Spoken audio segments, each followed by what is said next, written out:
and your mindset elevation expert. So, today we're closing the loop on mindfulness of thoughts. It's been a really deep journey into trying to understand our thoughts.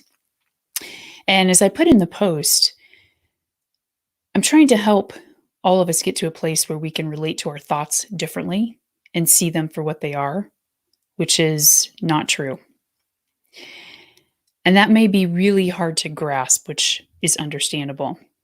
But I'm going to walk you through some tips and some points that hopefully will help you start to at least warm up to this concept. I want to acknowledge, though, that our thoughts feel very real. They are very real and often feel very personal to us, which is understandable. So I'm not trying to take anything away from how deeply those thoughts may cut or how they may feel to you. What I am trying to do is help all of us understand how when we are believing thoughts that don't serve us, that hold us back, that create feelings of depression, anger, anxiety, and not that those feelings are bad either. We're going to get into mindfulness of emotions next. But there are so many thoughts. Again, we remember back to the waterfall analogy, so many thoughts that come up to 60,000 every day into our head. So we're not going to see all of them, but some of them are just running like a computer program in the background, and we just accept them as true. And why? Why do you just accept them to be true? So if we can at least get to the point where we can acknowledge that they may feel very real, but then also acknowledge that they aren't true, then that's another step you can take down that path toward the thing that you are really after. So there are different types of thoughts, and it's important just to raise awareness around these. First, there are assumptions that we make. And assumptions are basically when we assume that because something has happened in the past, it's going to happen again in the future. For example, if you've always dated duds and you assume that you're just always going to date a dud, or you assume you're never going to find anybody, that's an assumption. So here's some questions that I want to plant for you to start to plant the seed to really go after those assumptions. First of all, just because it happened in the past, what makes you think that it is going to happen again, for sure?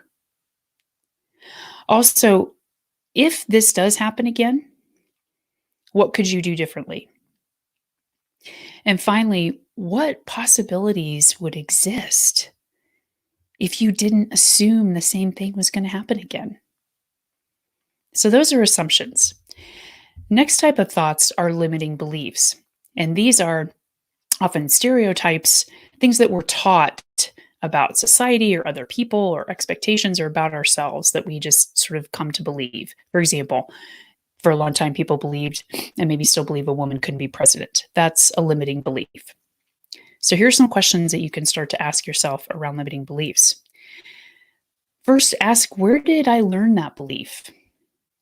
And what evidence do I have to actually support that belief? And even if you have evidence, keep drilling down on that, because your evidence may actually be going back to an assumption. You may think you see evidence, so you assume that based on that evidence, this limiting belief is true. But what makes you think it's actually going to be true? And then also, what's another way to look at this situation if you have a limiting belief about it? And how is that limiting belief actually holding you back?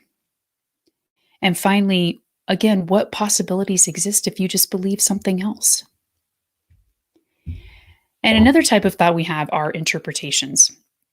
These are stories or judgments that we believe to be true about people, situations, etc. So one question we can ask with interpretations is just, what's a more supportive interpretation that you can have? What's an interpretation that will actually empower you instead of hold you back? We can also ask, what else might really be going on here? What might I not know about the rest of the story, as Paul Harvey used to say for those who are my age?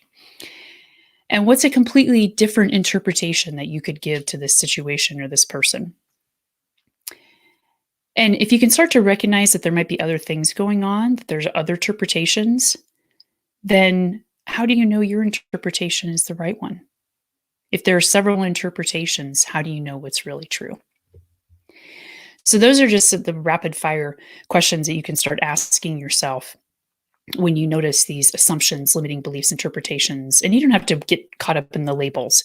But when you start to notice these thoughts that might be holding you back, start to dive a little deeper into those and figure out what's really going on beneath the surface there.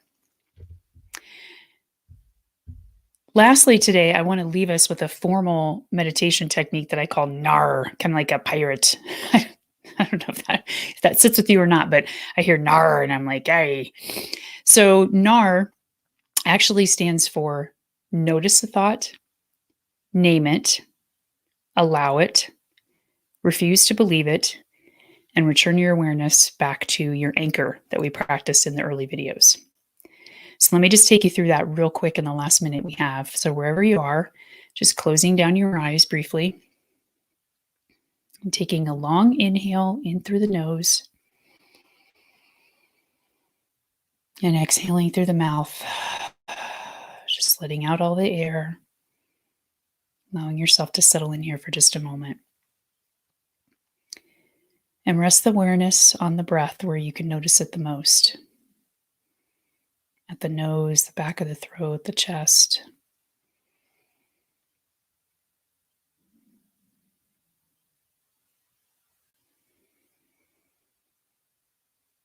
And as you're resting your awareness on your anchor, you may find that the mind will wander because that's what it's designed to do. So when your mind has wandered off into a thought, you can first just notice that you've wandered. And then maybe you can name the thought. Maybe it's judgment, planning, thinking, worrying, or just simply saying thought. And once you've noticed it and named it, just allow it to be there without trying to push it away or fight against it. Just allow it to rest in that vast space that can hold so many other thoughts. And as you're allowing it, you can also refuse to believe it. By allowing it to be there, you just turn away and then return back to your anchor. You refuse to believe it and return your awareness back to your anchor. And you may need to repeat this 100 times during a meditation, and that's okay. And you can even do this throughout your day. But just practicing that notice, name it, allow it, refuse to believe it, and return your awareness to the anchor. That will start to train your mind to relate better to your thoughts. Thank you so much again for joining. Tomorrow, we're diving into emotions and feelings. So get ready. Thanks so much. Enjoy the rest of your day.